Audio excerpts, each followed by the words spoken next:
आज की क्लास में हम केस सीरीज पढ़ेंगे। केस सीरीज क्या होता है? ये बीएमएस का थर्ड फेज का एनसीआईएसएम का नए सिलेबस का टॉपिक है जो आज हम डिटेल में पढ़ेंगे। चैनल को सब्सक्राइब करके रखिए ताकि आपको आने वाले वीडियो मिलते रहें। चलिए अब स्टार्ट करते हैं कि केस सीरीज क्या होती है। पहले समझते हैं कि केस सीरीज क्या होती है।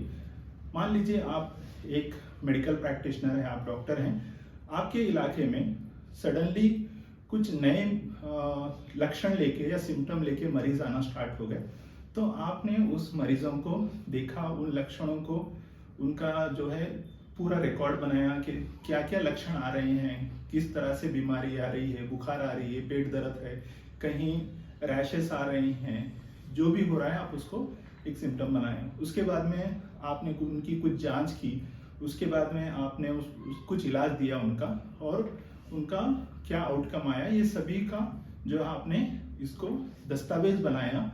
और उसके बाद में आपको पता चला कि इस तरह से ये जो लक्षण आए थे इतने दिन लगे इस तरह से कम होने के लिए। तो मतलब कुछ पेशेंट्स, जैसे 8-10 पेशेंट्स जो उस तरह के सिम्टम्स का जो है आपने एक दस्तावेज बनाया, उसको कहते हैं हम केस सीरीज।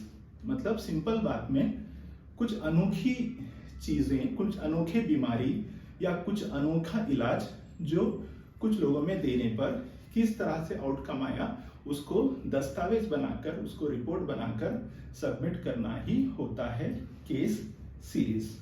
तो इसका परिभाषा क्या होती है केस सीरीज?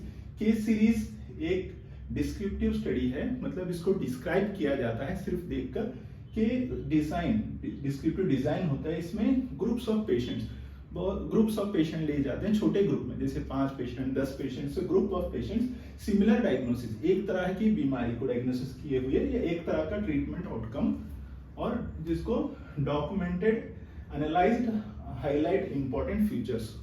तो ये होता है जो है आपका केस सीरीज। तो केस सीरीज का मतलब होता है a case series is descriptive study that involves group of patients with similar diagnosis or treatment outcome, documented and analyzed to highlight important feature, is nothing but the case series. Now अभी जानते हैं कि क्या की features होते हैं, क्या क्या उसके मेन लक्षण होते हैं। तो केस सीरीज के अंदर involves multiple but often small numbers. तो केस सीरीज जब भी हम लिखते हैं, जब भी हम उसको डॉक्यूमेंट बनाते हैं, तो वहां पर कुछ ही पेशेंट, 5 या 10 पेशेंट, इस तरह से मल्टीपल पेशेंट, मतलब एक ही तरह का लक्षण होना चाहिए या एक ही तरह से इलाज किया गया तरीकों को बना के रिपोर्ट करना ही केस सीरीज होता है।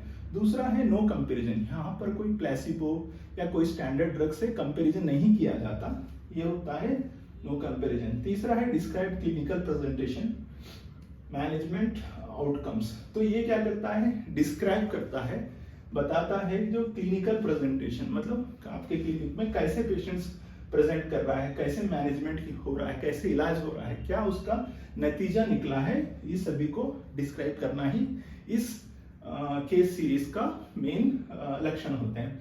Next, often retrospective but can be prospective. Retrospective का मतलब होता है कि पुरानी बातों को लिखना, जो हो चुका है वो पुरानी घटनाओं को लिखना, रेट्रोस, तो पास्ट इवेंट्स को लिखना। Often retrospective but can be prospective.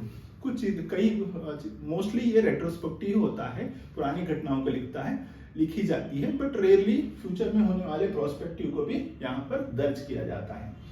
Purpose क्या है, किस उद्देश्य से केस सीरीज लिखी जाती है, केस सीरीज बनाई जाती है? पहली चीज, identify new disease and syndromes.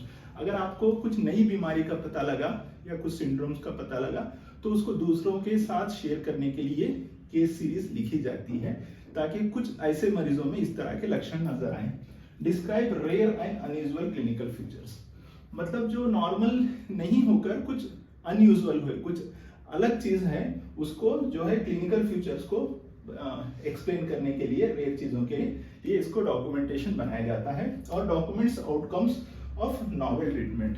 और क्यों लिखा जाता है? क्योंकि केस सीरीज इसलिए दिया जाता है, जैसे मान लीजिए आपने नई कुछ दवाई खोज ली है, नॉवेल ट्रीटमेंट का मतलब नई दवाई आपने कुछ 8-10 पेशेंटों पे दे दिया है, उसका कैसा आउटकम आता है वो लिखने के लिए, डॉक्यूमेंट बनाने के लिए केस सीरीज लिखी जाती है।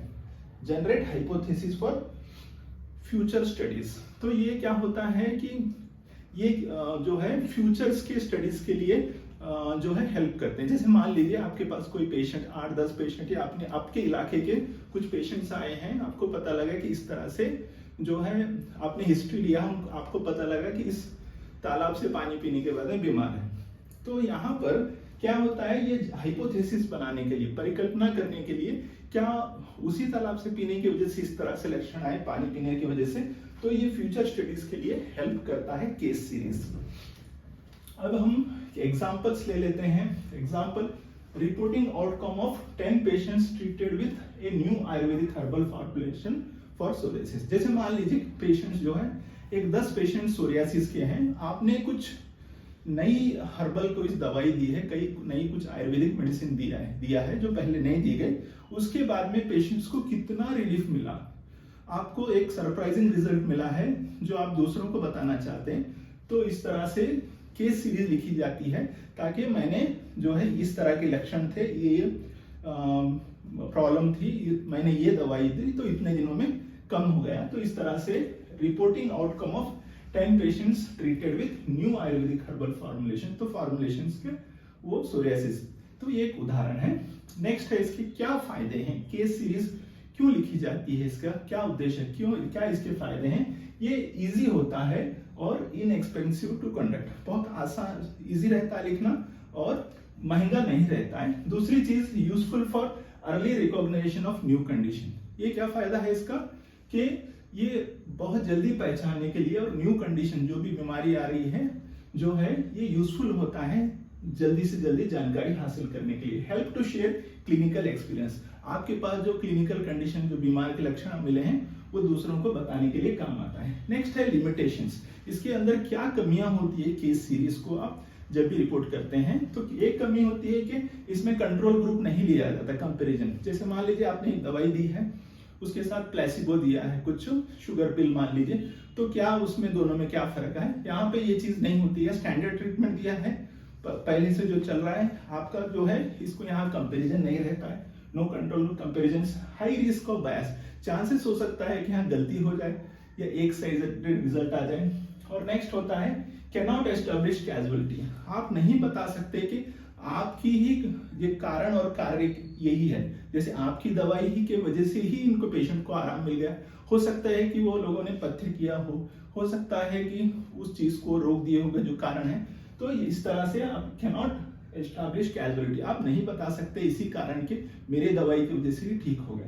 लिमिटेड जनरलिटी, इसका मतलब होता है लिमिटेड जनरलिटी, इसका मतलब ये होता है कि आप जो पेशेंट आपने मान लीजिए 8 और 10 पेशेंट या कुछ पेशेंटों पे दिया है, हम ये नहीं कह सकते दुनिया भर के सभी पेशेंट्स को आपका इस दवाई ही काम करेगी।